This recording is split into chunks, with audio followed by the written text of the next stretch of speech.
Good morning, my dear students. Dear students, today we are moving to the next unit, and in this unit we are discussing about the government budget and the economy. So, from this, today we are discussing mainly about 2 points. First one is what is meant by the concept of a government budget, and secondly we will be discussing about what are the objectives of a government budget. So, I think before coming to the point of a government budget, I will start with a simple point which all of you know, like 12th class students, you all may be aware about our family, its income and expenditures and all. Though you don't know much about that, but simply, you may be having some little bit idea about the family budget, your family's income and expenditure. Otherwise, if you don't know, then also I will give some small examples. See, imagine the monthly income of your family. It is like 1 lakh rupees. You just assume like that. Then, through different sources, maybe the income, maybe the salary received by your father. Otherwise, if you are having some buildings or something like that, you have given for rent. Otherwise, some different 2-3 other sources are also there. Anyway, from 1 or 2, 3 sources, the total monthly income of the family, that is 1 lakh rupees. You just assume like that. Then always our expenditures also we will be thinking, otherwise planning on the basis of this income only. We try to make a balance between the income and the expenditure. Or imagine like that, one particular month, if because of some unforeseen reasons, unexpected reasons, 1 month if your income it was, if some more additional expenditures came. Otherwise, any unavoidable incidents came and a little bit more expenditure, actually something like that it happened. Then in the coming days we will be trying to balance that. Then like this, dear children, when we are the same thing, when we are thinking about for one country, one whole economy, then it is also having some different sources of revenue in one side, and another side it is having some expenditures also. Then we can say that budget means that is a statement which is explaining about, otherwise which is giving idea about the expected receipt, otherwise different revenues of a particular country and its expected different expenditures for a particular financial year. Then here, when we are thinking about the family also, see the full amount of the monthly income we are never spending for one particular purpose, like only for grocery items, otherwise only for purchasing some cloth materials. Otherwise we are never, what we will be doing, we are making a proper distribution of the income, and always we will be thinking about economic stability required. And like that we can say that when we are thinking about for the economy also, they are keeping, when they are planning about their budget next financial year, how we have to manage our income and expenditures, what are the different sources for getting income next financial year, and the expected income, how we will be able to manage that different, how we will be able to manage this expected this incomes through different expenditures, how we are able to manage this, these type of the things we will be explaining in the budget. Okay, students. Then next, that is about the concept of a government budget. So what is meant by government budget? We can say that it is a statement of expected income. It is a statement of expected income and expected expenditures for the next financial year. Then when we are discussing about the different objectives of government budget, we can say that one of the most important objective of the government budget, that is economic growth, proper GDP growth, and along with that stability also should be there. In the economy, it is also very much important, because the proper stability, economy it should be stable. If too much fluctuations, too much variations are taking place, that also will be affecting the stability of the economy. So whenever they are planning this budget for the financial year, always they are keeping mainly in the mind that economic stability and GDP growth. Now students, we will be discussing about what are, other than this also many objectives are there. Now we will be discussing one by one. So the first one, that is GDP growth.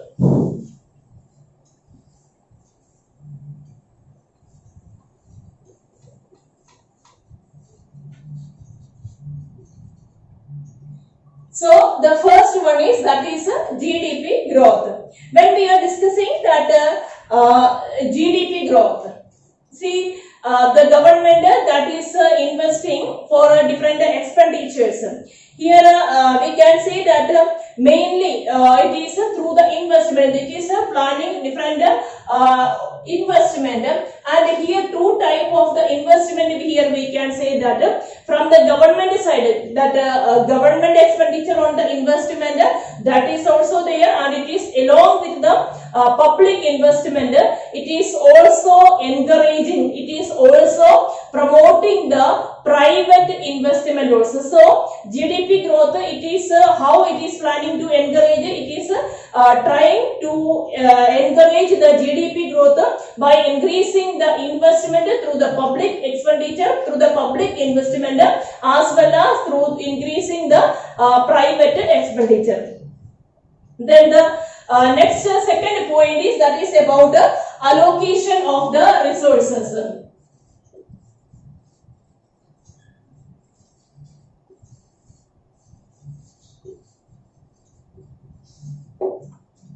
Second point is allocation of the resources. Then here what is meant by the allocation of resources? Then see, allocation of this resources means sometimes, like when we are thinking, if we are investing on some of the particular areas, it may be helping us to gain more amount of the profit. Okay. When it is providing the chances for gaining more amount of the profit, it may not be that much helping for the welfare of the society. Okay, it will be providing chances for gaining more amount of the profit for the investors, but it may not be that much good for promoting the social security and social welfare. So here the government take the proper decision. Otherwise, government keeps the idea in the mind that there should be a proper balance between the gain of the profit and at the same time for the welfare of the society also. So if the amount of the resources which is available in the economy if only it is utilizing, because like in our book it is given the example like that some of the items like it may be that alcohol or these type of the things that may be providing a chance for gaining the profit or something like that, but actually it is not good for the welfare of the society. So government but there may be some of the investment, especially government is thinking about many cases, many project which is not giving that much profit to the government, but actually it may be giving a chance for the welfare of the society. So the full amount of the resources, instead of using only for the purpose of the gaining the profit, government should take the proper measures to make it sure that along with the profit that they are investing on such areas which is providing a chance for the development of the social welfare also. So allocation of the resources, it means the resources should allocate in such a way that it should develop the profit maximization, and along with that it should provide the chance for developing the social welfare also.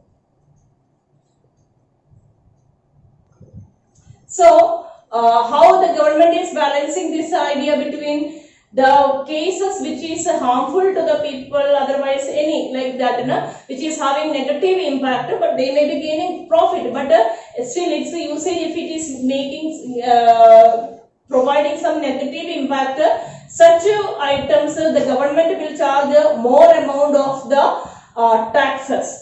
Okay, and which is useful for the welfare of the society, for that item government will be providing subsidies. So by providing subsidies in one side and by levying, charging more amount of taxes in the another side, the government will be balancing that. And students, the third point is provision of public goods.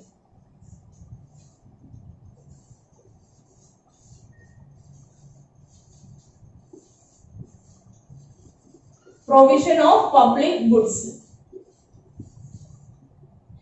So here what is meant by provision of public goods? Here if you in the last academic session you studied about the movement of the supply and the functioning of supply and demand in the economy. How this two forces, supply force and the demand force, how it is influencing the economy. Last year we discussed, so you are having some idea about that. Then if we are thinking about the economic forces, only the supply and demand functions, then actually simply by looking at that we cannot give a chance for the smooth functioning of the economy. In that case, other than this, actually government should provide more amount of the public goods also for the welfare, otherwise for the overall growth of the economy. Here we can say that in these cases for satisfying the demands of the public, for satisfying the demands of the people, the government that is giving emphasis to the giving emphasis to the ideas, like it is spending more amount of the amount for the public areas like law and order, otherwise defense. In these areas also the government that is providing, that is focusing, giving more emphasis, it will be given more emphasis by the government. So public goods means, what is public goods? Like that will be provided by the government. So government is other than the this supply and demand, only on the basis of the supply and demand the resource allocation is not taking place, where the emphasis should be given by the government. In that areas government is providing the public goods. And now the next point, that is redistribution of income and wealth. Redistribution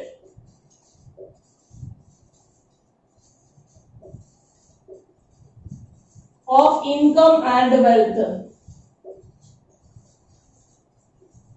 Here, redistribution of income and wealth.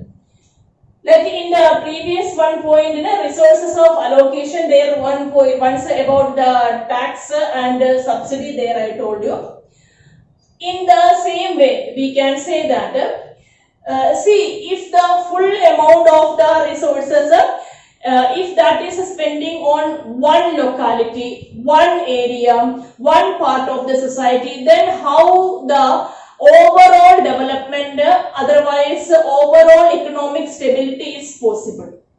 See, when we are considering an economy, there may be some richer section of the society, middle income group may be there, and the poor strata of the society is also there.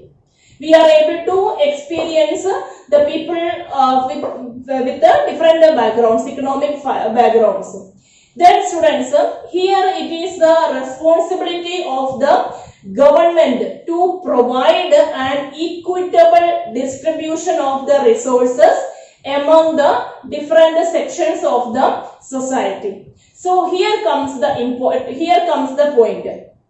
What they are doing, they are providing some of the government, they are charging more amount of the taxes, they are charging the taxes from the rich section of the society, and they are providing some of the facilities, some of the subsidies, some particular projects they are developing, the government is developing for the welfare and upliftment of the poor strata of the society. Like income tax means on the basis of the income that they are, if more income is there, then on the basis of that taxes will be charged from the people.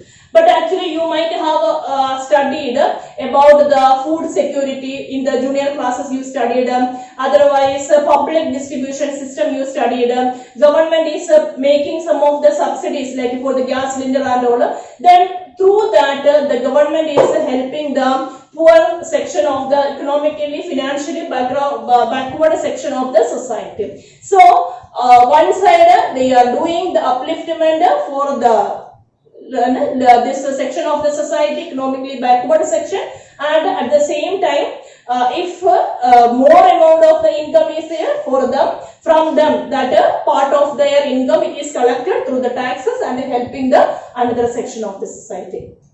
Then the next is balanced regional growth. Next is balanced regional growth.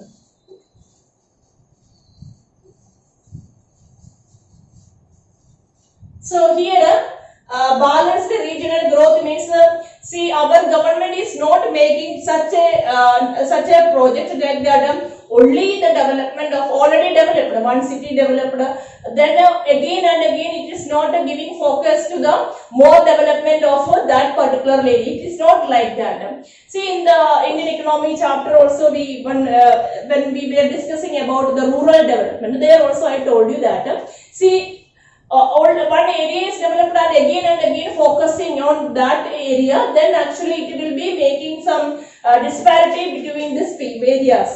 So instead of that, now for the more development, when the government is planning for the new projects, what it is focusing, it is selecting some backward regions.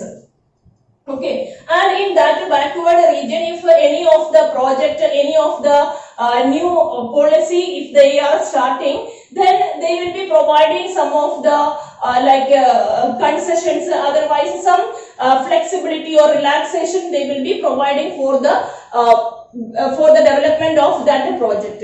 So as a result of that, what happens, many of the projects, there is a possibility that they will be starting at the rural areas, and then both sides is helpful, those who are starting, for them also, as I told, if there is any relaxation of the tax, any of a special concession they are getting, then they are also getting benefited from that. And if a new project is coming in a rural area, background area, then related to that many more projects, otherwise small scale industries, otherwise many institutions also may develop. So as a result of that, it is giving a chance for the regional proper growth, balanced regional growth it is provided, instead of developing one area, otherwise few cities, limited cities, that is developing more. Instead of that, it will be giving a chance for the proper balanced regional growth. Now the next is employment opportunities. Sixth point is employment opportunities.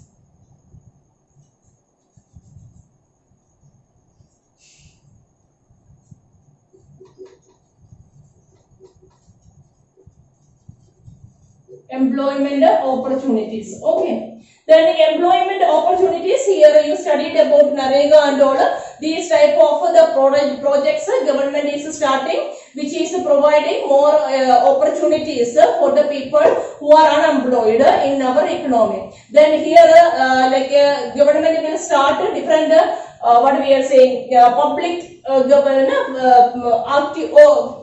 public projects, otherwise government is starting different project, then in that project maximum these type of the people they are getting a chance to get employed. That is the next. And the last point is that is economic stability.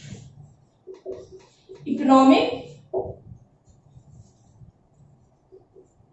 stability.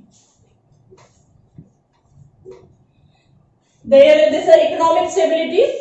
Here also, as I told you that if we are only thinking about the free movement of these two forces, market forces, demand and supply, then it will be it may create some of the situations like a depression, recession, this type of the situation it may lead. Otherwise inflation. We discussed in the previous chapter also, we discussed about inflationary excess demand, then deficient demand, these type of the things already we discussed in our previous chapter. So there I told you that if any of such a situation is existing in the market, otherwise economy, that is also will be affecting the economic stability. So what happens in that situations, any of these type of the situation comes, it is the responsibility of the government to interfere according time by time. The government should interfere in these type of the situations to regain the economic stability. So that is also a very important objective of the budgetary policy. Okay, students. So what are the points today we discussed? Firstly, we discussed about what is meant by budget, government budget. So government budget means, as I told you, it is the statement which is discussing about the budgetary receipt and budgetary expenditures.